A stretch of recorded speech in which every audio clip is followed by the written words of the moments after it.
skills, of course, it will be presumptuous on my part to talk about skills when Mr. Anand Mahendra is here, but skilling is very important. Skilling is a difficult thing to do because it will not be done by the private sector. The government will not do it, is incapable of doing it. So you need public-private partnership, which we're seeing on the stage.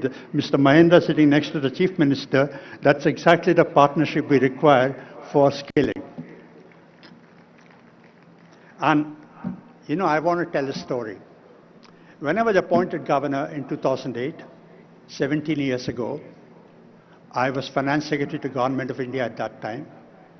I went to call on the Prime Minister, Dr. Manmohan Singh, just to thank him for choosing me to go to RBI.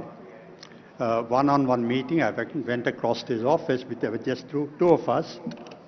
And I told him, sir, thank you for appointing me as governor.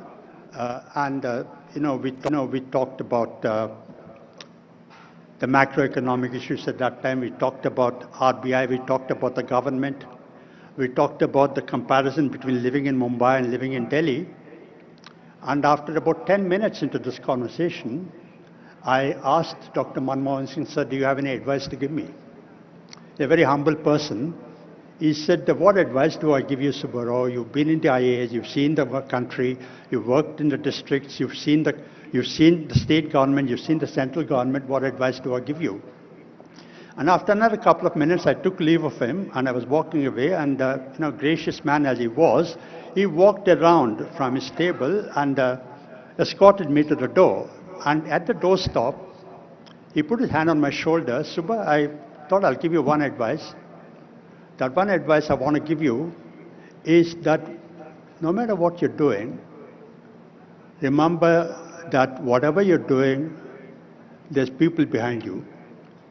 The RBI is a great institution, but in the RBI, there's a risk that you'll get lost in numbers, in interest rate, money supply, inflation, exchange rate, but you will forget that there are real people behind that.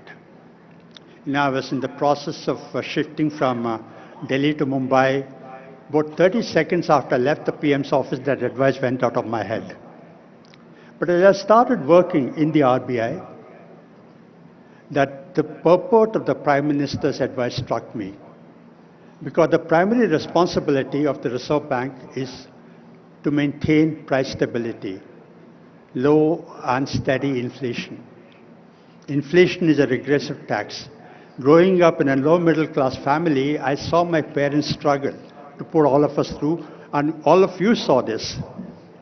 So what the Prime Minister was telling me really is that whatever you're doing, remember the last people, because inflation hurts poor people more than it hurts well-off people. This shirt, if it cost 2,000 rupees last month, and if I go to buy this today, it costs 2,200 rupees, I wouldn't even notice it. But poor people, if the bus ticket goes up from 22 to 24 rupees, if the price of rice goes from 40 to 44 rupees, they notice that. So one thing as we implement the Telangana Rising document is to remember the people of Telangana. The last thing, I've spoken for longer than my time, but Chief Minister, sir, you said yesterday and you said today that Telangana is unstoppable. I also want to say that Telangana is unbeatable, okay? And John F. Kennedy said that, he gave a goal, moonshot goal, that we must get onto the moon, not because it is easy, but because it's difficult. So the Telangana Rising document, implementing that is not because it's easy, but it's going to be difficult.